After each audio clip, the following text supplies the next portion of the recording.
Olha só que interessante a nossa análise de hoje. Não é sobre um relato histórico comum, é um decreto real, uma proclamação de um dos homens mais poderosos da antiguidade, Nabucodonosor, o rei da Babilônia. A gente vai ouvir, nas palavras dele mesmo, a experiência que virou a vida dele de cabeça para baixo. E ele já começa assim com essa declaração. Dá pra sentir a urgência, né? Ele sentiu que precisava contar pro mundo todo o que aconteceu.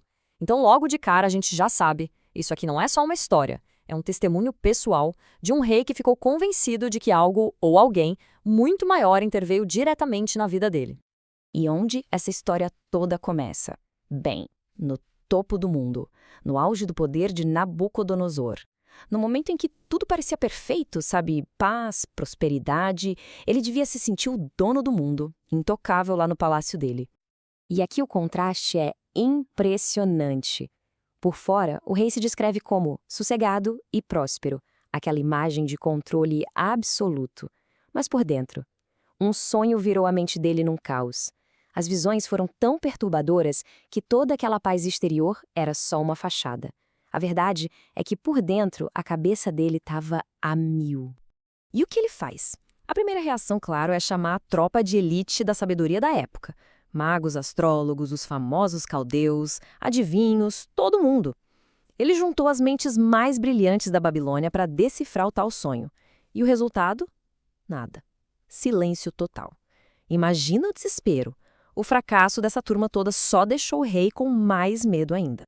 Então, quando já não tinha mais para onde correr, finalmente chamam Daniel.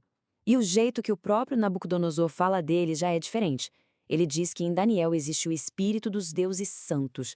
Ou seja, não era só mais um sábio. Daniel era a última cartada, a última esperança do rei. Era o cara que, na cabeça do rei, tinha uma conexão com outro nível de sabedoria. Ok, então o rei começa a contar para Daniel o sonho que não o deixa em paz. E o centro de tudo isso é uma imagem que é ao mesmo tempo incrível e apavorante.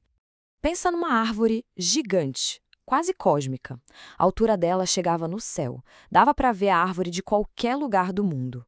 E ela era uma fonte de vida para tudo e para todos, sabe? Tinha fruto para todo mundo, sombra para os animais, lugar para as aves fazerem ninho.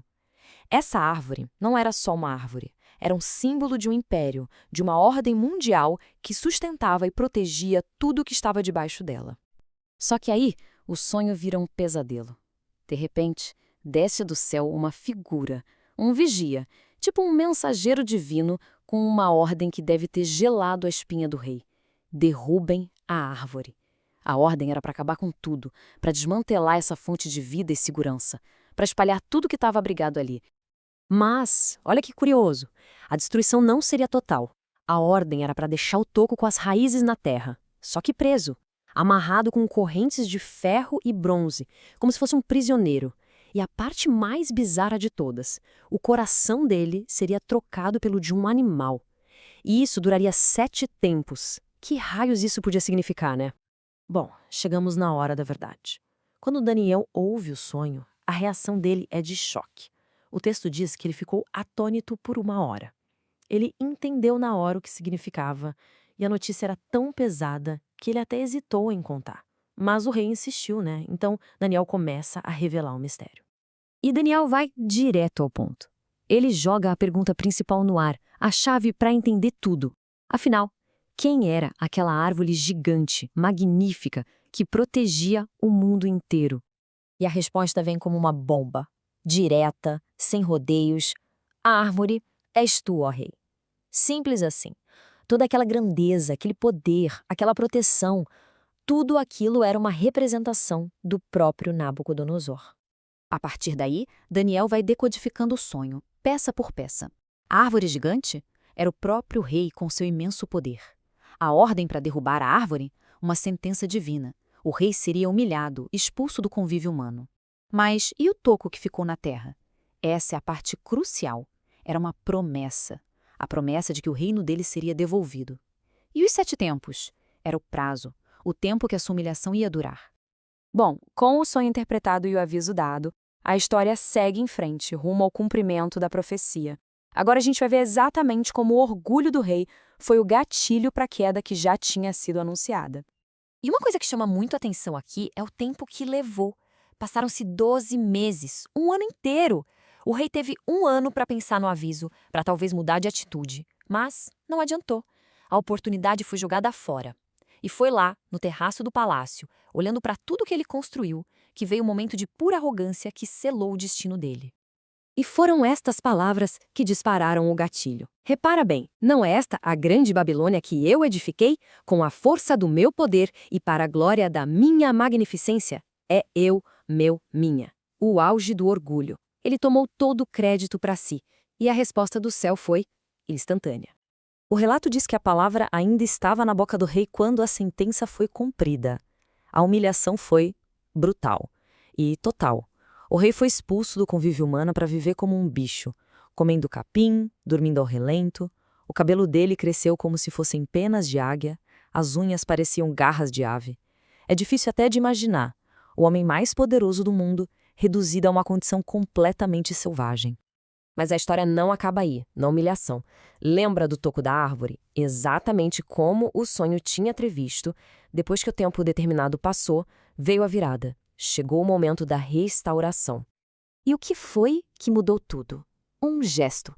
Um gesto simples, mas carregado de significado. Ele mesmo conta. Ao fim daqueles dias, levantei os meus olhos ao céu. Foi só isso. Nesse ato de olhar para cima, de finalmente reconhecer que existia um poder acima dele, o entendimento, a razão, voltou para ele. E a restauração foi completa, total. A mente dele voltou ao normal, a dignidade, o poder, tudo foi devolvido. Os próprios conselheiros vieram atrás dele para colocá-lo de volta no trono. E tem mais, o reino dele ficou ainda maior, mais glorioso do que antes. Aquela promessa do toco com as raízes se cumpriu direitinho. E tudo isso nos leva, finalmente, à grande conclusão do rei. A lição que ele aprendeu da forma mais dura possível e que agora ele faz questão de anunciar para todo o império. Agora, compara o que ele diz aqui com aquelas palavras de orgulho lá no terraço. Antes era a minha magnificência. Agora é eu bendisse o Altíssimo. A glória não é mais dele. O foco mudou completamente. Saiu do poder dele, que é passageiro, e foi para o domínio eterno de uma força maior. É uma virada de 180 graus na perspectiva dele. E aqui está o resumo da ópera, a lição final dita por quem sentiu na pele. A conclusão de Nabucodonosor é essa. Existe um poder que pode, sim, humilhar quem anda com soberba. Ele entendeu, do jeito mais difícil, que toda aquela força, toda aquela glória, no fundo não era dele. Era, na verdade, emprestada. O decreto do rei Nabucodonosor termina aqui. Mas a pergunta que essa história deixa no ar, essa ecoa até hoje. A trajetória desse rei, a visão da árvore, a humilhação profunda, tudo isso nos força a pensar. Afinal, onde é que está o verdadeiro poder? Será que está nas grandes coisas que a gente constrói para nossa própria glória? Ou será que está em reconhecer que existe algo muito, mas muito maior que nós?